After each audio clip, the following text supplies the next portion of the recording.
Dari tahun 1773 hingga 1815 Masehi, Cirebon terus-terusan bergejolak, digoyang berbagai gerakan perlawanan dan pemberontakan. Meski sepanjang waktu itu, Cirebon diperintah oleh 3 sultan yang berbeda. Pada masa Sultan Matanghaji memerintah pada tahun 1773 sampai 1786 Masehi, Cirebon banjir darah.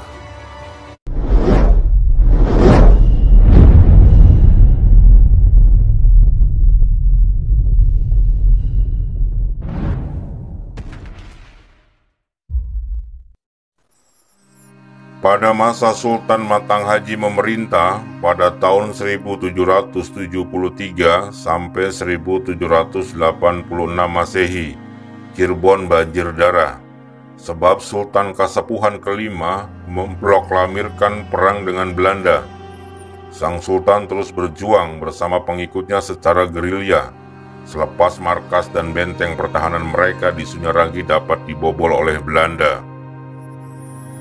Huru-hara yang ditimbulkan ketika Cirebon diperintah oleh Sultan Matanghaji meninggalkan kenangan kelam sekaligus juga meninggalkan kekaguman yang mendalam.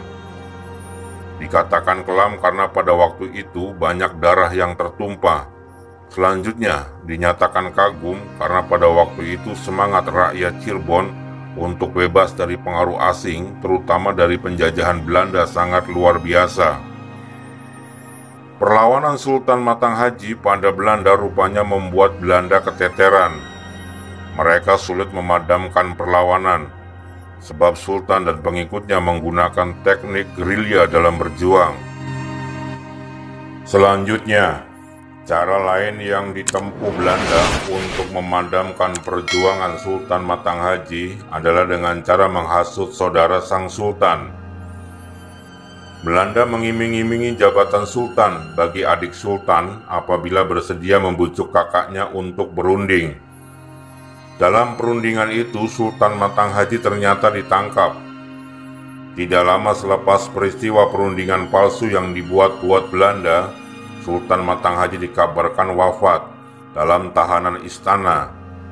Desas-desus yang berkembang, Sultan Matanghaji dibunuh saudaranya sendiri, yang kala itu sudah ngebet pengen jadi sultan. Naiknya adik Sultan Matanghaji yang bernama Sultan Hasanuddin alias Sultan Muda alias Ki Muda pada tahun 1786 Masehi rupanya tidak membuat huru-hara di Cirebon hilang. Huru-hara justru semakin menjadi-jadi. Pada masa Sultan Muda memerintah pada tahun 1786 sampai 1791 Masehi, tercatat beberapa kali para pengikut Sultan Matanghaji yang masih setia mengalihkan serangan mereka. Jika sebelumnya mereka menyerang kepentingan Belanda, kali ini mereka menyerang kesultanan karena sudah menganggap Kesultanan Cirebon baik Kasepuhan maupun Kanoman adalah antek-antek Belanda. Pada tahun 1791 Masehi, selepas 5 tahun memerintah, Sultan Muda yang pemerintahannya tidak dihormati rakyatnya itu dikisahkan wafat. Kala itu anaknya baru berumur 10 tahun, sehingga meskipun anaknya yang bernama Joharuddin telah dinobatkan menjadi Sultan Kasepuhan selanjutnya, akan tetapi pemerintahan diwakilkan kepada Tumenggung Jayadirja. Tidak berbeda dengan Sultan Muda yang pro-Belanda, maka Tumenggung Jayadirja pun juga demikian, sangat loyal pada Belanda. Sehingga pada masa Cirebon diperintah oleh Tumenggung Jayadirja pada tahun 1791 sampai 1800 Masehi, huru-hara di Cirebon tetap ada. Tercatat dalam masa pemerintahan Tumenggung Jayadirja, Cirebon diguncang upaya makar. Pimpinan gerakan makar yang terkenal pada masa itu adalah Kiai Hulur. Namun perjuangan Kiai Hulur dapat dipatahkan oleh pihak kesultanan yang dibantu Belanda.